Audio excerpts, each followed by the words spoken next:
When Rafik Hariri was assassinated in 2005, I think something like 22 other people were killed that day. For example, many of them were people who were just in the vicinity, and presumably the murderers did not intend to kill them necessarily. So the pre-trial hearing will be looking at those issues. And in a way, I think what is important is that these are the first clues as to what the indictment itself contains. We're not going to hear the indictment, it's important to say that, and we're certainly not going to hear yet, and for weeks, possibly months, exactly who is indicted. That's a crucial point. It's still really laying the groundwork for what kind of case will be heard at this UN court in the months ahead. Well, these charges, Barnaby, also could have explosive consequences for Lebanon, couldn't it?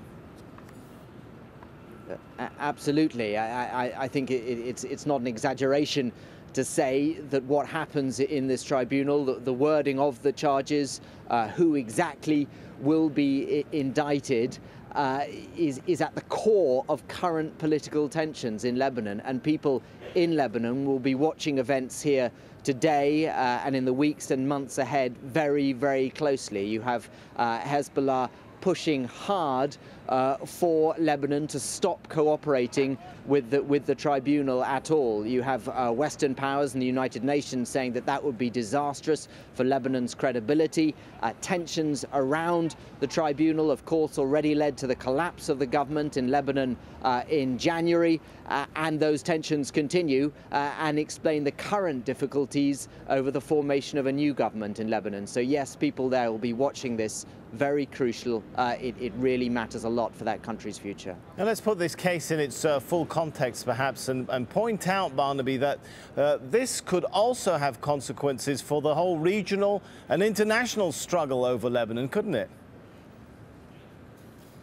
It could, absolutely. I mean, the suspicion is, and this comes from leaks in the court, that members of Hezbollah may be indicted. Well, who is Hezbollah backed by? Ultimately, a Syrian-Iranian axis. The possibility is there that if Hezbollah were to withdraw from a government, a collapse of a government, you have, if you like, the United Nations, the Western powers backing this court very crucially, backing it very, very much. So in a way, it's the same old Lebanese story, isn't it? A small, relatively powerless country with very, very powerful interests across the Middle East and beyond, pushing or pulling, if you like, in different directions. And right now, it's this court and this court's future, which, if you like, is at the crux of those tensions. All right, Barnaby Phillips updating us there. Thanks so much. Well, WikiLeaks founder Julian Assange is due to appear in court in London on Monday. A judge is expected to decide if he should be extradited to Sweden. Well, Emma Hayward joins me now from London. Emma, how confident are the defence in their case? Well, I think the defence team, Sammy, are pretty confident that Julian Assange shouldn't be extradited. They say that if he's extradited, that would be against his human rights, and that because he's never been charged, there really isn't a case for him to answer. In Sweden, of course, their big concern that is if he does get sent to Sweden, he could then end up on a plane to the United States to speak to investigators there about the whole WikiLeaks episode, basically. So I think they feel that they've got some good defence points to put forward to the judge. Well, the hearing is scheduled to end tomorrow, isn't it? But it could be a while before we actually get a final decision. Well, this has now been rumbling on for several months, hasn't it? And the judge, this case has actually been scheduled for 2 days at Belmarsh Magistrates Court, which is a high security court in South East London. Now, we expect it to take for those full 2 days for it to take place. Now, the judge could come back and make a decision tomorrow at the end of Tuesday, but he doesn't have to. He could take several weeks to make a decision. And even then, both sides could appeal against the decision, and they'd have to do that within 7 days. So it could rumble on for several more weeks to come. All right, Emma Hayward in London there. Well, still to come, caught in the crossfire, villagers from a disputed border region flee as Thai and Cambodian forces clash for a 4th day. Thousands of riot police patrol Bangladesh as the country is brought to a standstill by a nationwide strike.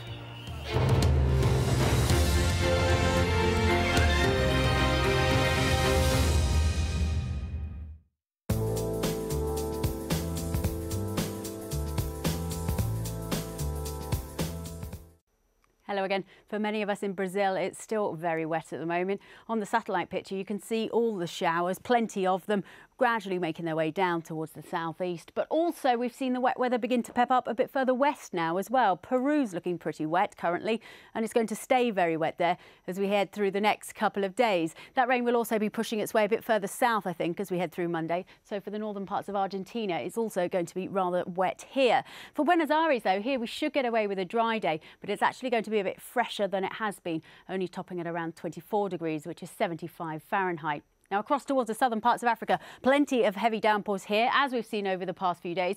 Those in the west of South Africa, though, do appear to be drying up a little bit, but those in the east of South Africa are just going to get going. So this area will be very, very wet for Monday. In fact, there is the risk of seeing some flooding here.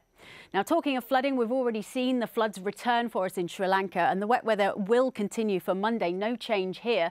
Further north, for most of us across India, it's largely fine and dry until you head to the far north. That's where the cloud, rain and snow is. Now, here in Doha, things are going to get a bit fresher over the next few days. 21 degrees during the day and dropping down to around 13 during the night.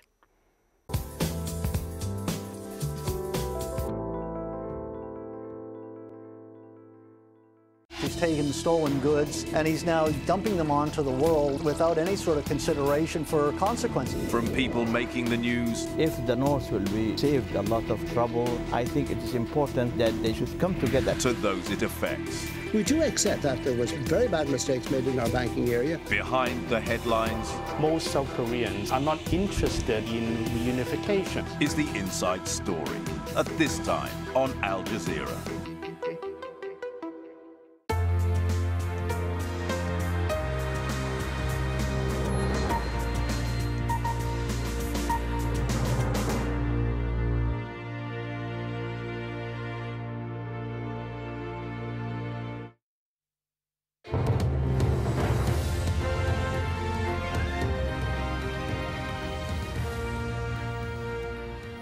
Welcome back. Let's recap the top story here in Al Jazeera now. Pro-democracy protests in Egypt have entered their 14th day.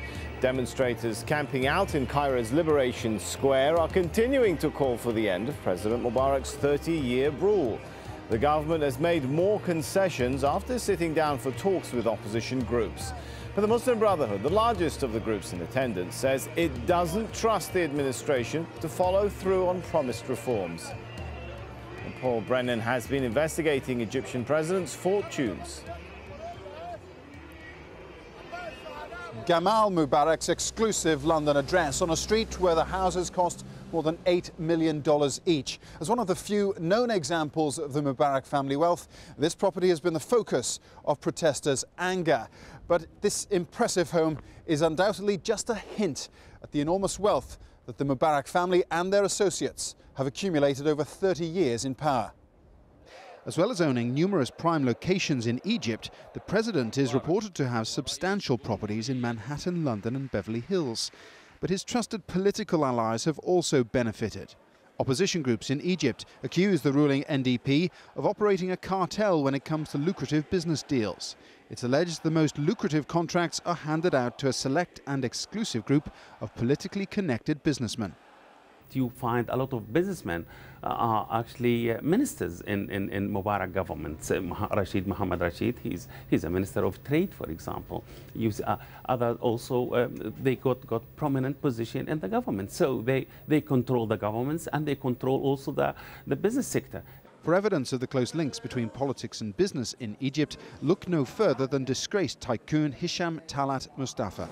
His father's company, the Talat Mustafa Group, built the San Stefano Grand Plaza in Alexandria and major developments in Sharm el-Sheikh. Hisham himself became a billionaire through various construction and property deals.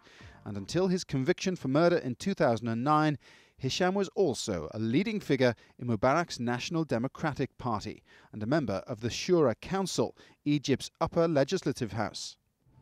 And the company's links to Mubarak's National Democratic Party remain strong.